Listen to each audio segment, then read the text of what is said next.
We are pretty deep into 2019, and also we are pretty deep into this console generation, and one thing I can say about this generation is it has provided some absolutely stunning games from a visual standpoint, and that's really what I want to highlight in today's video. Now, not necessarily is this indicative of game quality, however, in the majority of these titles' cases, great visuals are accompanied with high-quality gameplay, and I'll assess the game outside of its visuals as well. But primarily, we are assessing the visuals, and I should mention, once you rank the top games, I'm just going it game by game. You can make an argument that X game is better looking than Y game. I didn't really want to rank it because at that point there's going to be a lot of subjectivity and whatever art style you like the best. We've got a total of 12 games that have been visually impressive in 2019, so let's get right into it. And I want to kick things off with a game I think everybody expected to look amazing, and that's because it's a big budget PlayStation 4 exclusive, and whenever you have a game like that, you know it's going to visually please, and I am talking about Days Gone. Days Gone was done by Sony Bend Studio,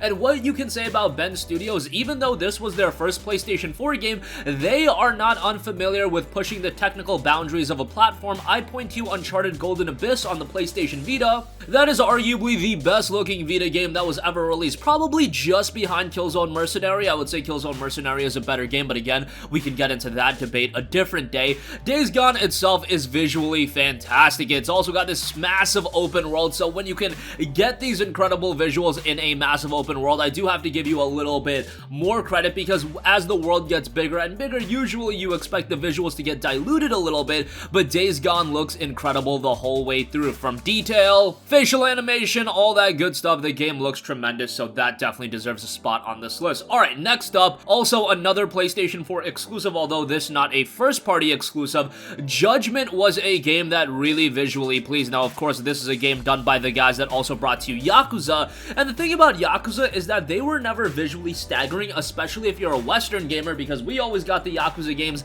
a little bit delayed. So you're talking about a game that, yes, in Yakuza 6 it released in 2018, but that was a game that released a while before that. Judgment, on the other hand, was released in Japan in late 2018, and we got it pretty quickly thereafter in June of 2019, and the game looks fantastic from a visual standpoint. Facial detail, the world itself, while it's not massive, there's also a lot of detail in that, and there's some great lighting effects in there. Judgment is a game that I always like to go to bat for, and this is a game that you could really tell was built ground up for the PlayStation 4, and I would highly recommend you to play it, because from a gameplay standpoint, it is very good as well. Next up, a game that went really under the radar early this year was Ace Combat 7 Skies Unknown, but it turned out very well, not only from a gameplay standpoint, but visually, the game is fantastic. Some really good particle effects here, and if you're into flight action games, you're gonna enjoy it from a gameplay standpoint as well. I know a lot of you guys missed out on Ace Combat 7 because it released right around the same time as some other major titles, and we'll get to those in a little bit, but it's a fantastic game in its own right, and visually, it definitely pleases.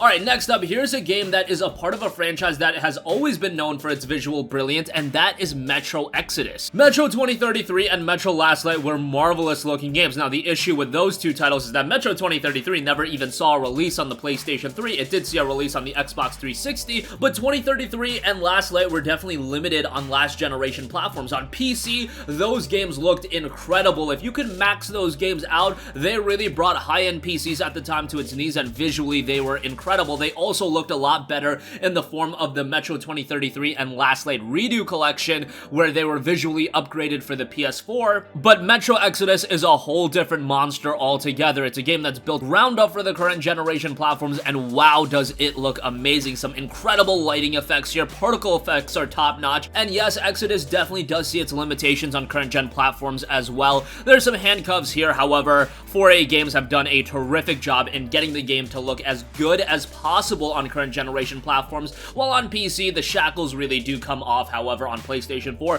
definitely a respectable experience visually, and the game itself is really good as well. I did say that I do think it's weaker than 2033 and Last Light, but I thought so highly of those two games that me saying Exodus is a little bit short of that doesn't really say much in terms of the game's quality. It's still really good. and the game is available to get pretty cheap. I just saw the Aurora limited edition for like $40, and that's a fantastic buy. Visually, the game is great, and it's got all of the other elements going for it as well. Okay, next up, here's a game that went really under the radar, although right around the time of its release, I was hyping it up a little bit, and it turned out to deliver, and that is Asabo Studios' A Plague Tale: Innocence. Now, A Plague Tale: Innocence is a remarkable game because its visual style really enhances the overall presentation of the game and the story it's trying to tell. A Plague Tale: Innocence is a very grim, a very dark, a very emotional game, and you want to get an art style for a game like this that really exemplifies those character traits, and A Plague Tale: Innocence definitely did that. There's a lot of detail, there's a lot of cool effects in the game, however, it does encompass that dark and drab style that only enhances the overall presentation and the story and atmosphere of the game as well. So for that, I have to give A Plague Tale: Innocence some extra credit because they did that really well, and this is the game that is really putting Asabo Studios on the map. There's some rumblings that they are going to be acquired by Microsoft, so that would be a little bit of a bummer if we don't get their games on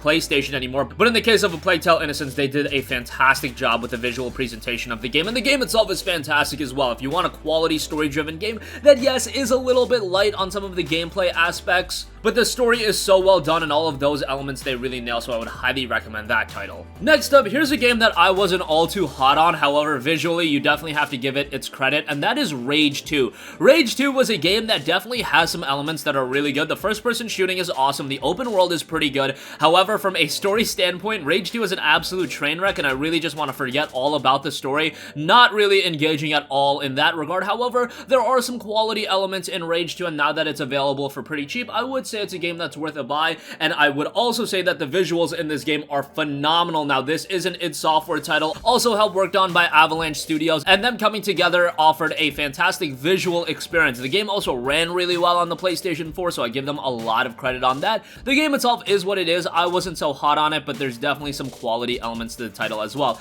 Talking about games I wasn't all too hot on, but had a lot of visual prowess, I have to give Anthem a mention. I know a lot of you guys are gonna have meltdowns on me saying anything positive about Anthem, but visually speaking, and this goes for a lot of the BioWare titles, Anthem is a visually pleasing game. The art style is very vibrant and there's a lot of detail to the game. Yes, I know that the game itself left a lot to be desired from a content standpoint, from a gameplay standpoint. We can go on and rip Anthem to absolute shreds, but visually I thought the game was quite good. Maybe it doesn't even look as good as it initially did with its reveal gameplay and everything like that. However, the game itself I thought looked rather good on the PlayStation 4. Is that enough reason to play the game? Probably not, but at the very least you can marvel at it as a high quality tech demo if nothing else. Next up, the follow-up to a game that I thought already was visually impressive, coming from Ubisoft, Tom Clancy's The Division 2. Just like The Division 1, a very impressive visual display of high quality technical acumen. The Division 2 is a fantastic looking game, and I thought the game itself was awesome as well. I think it's a substantial improvement upon the first Division, and Ubisoft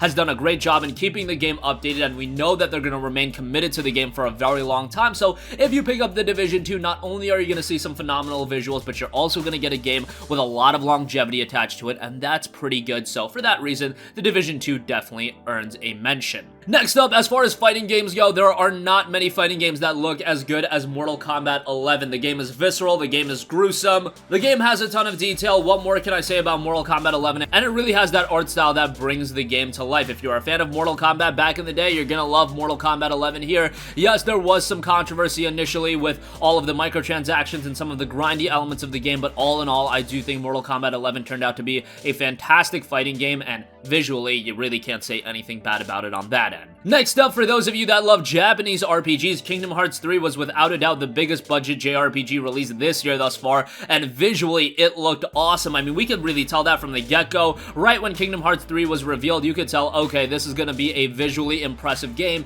and lo and behold, it turned out to be a very visually impressive game. Particle effects here are phenomenal. Now, it does have more of a Japanese presentation style, so that's gonna turn off some people right from the get-go. Again, this goes back to my point in the beginning, where sometimes an art style just isn't going to be captivating to all people. So when you assess graphics, you kind of have to come at it from an objective viewpoint, and that's where I have to come in to Kingdom Hearts 3, where I do think the game looks really good, even if it's not that typical Western presentation that maybe is catered towards those people that are looking for big budget graphics. Kingdom Hearts 3 absolutely has high quality visuals, just presented in maybe a different style. The game looks great. The game itself I can talk a lot about in terms of the storytelling, the gameplay. Let's not get into that because there's so much to digest from a story standpoint, given that this is a franchise that's been around for so long. Visually, it's an absolute stunner. Next up, Devil May Cry 5 was also a top-tier visual title. The last two games that we're gonna mention are actually Capcom games, and you can probably guess what the other game is outside of Devil May Cry 5. Devil May Cry returned to form in Devil May Cry 5, and it was phenomenal. Gameplay was fast, it was fluid, the frame rate was rock solid. I have to give them a lot of credit on that because not only was the game visually impressive, but it ran so smoothly. In terms of delivering a high quality action game, I cannot point to many games that play as well as Devil May Cry 5. You couple that with the high quality visuals and the music as well,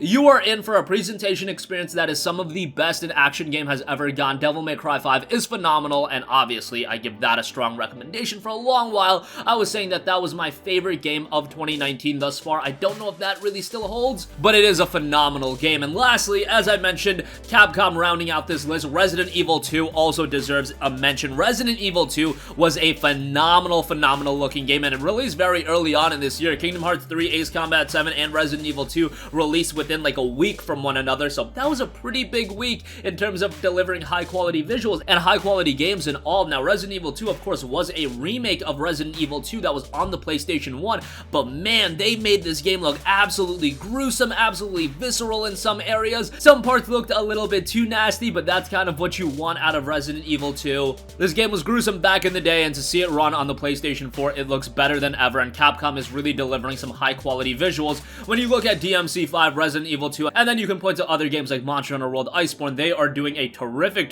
job in delivering high quality visuals. And in all honesty, Resident Evil 2 is probably the standard bearer in terms of high quality visuals in 2019 thus far. Now, there are some other games coming out in the rest of the year, whether it be a Breakpoint, whether it be a Death Stranding. I'm sure those games are gonna look fantastic, but for now, we've had some remarkable games from a visual standpoint, and I thought these 12 games definitely deserved a mention. Not necessarily were all of these games great. I point to an Anthem and Rage 2 that definitely isn't gonna be everybody's cup of tea. However, 10 out of 12 games being great games on top of having stellar visuals, I would say that's pretty good. And in the case of Rage 2, that's still a good game. I just don't know if I would go as far as saying it's a great game.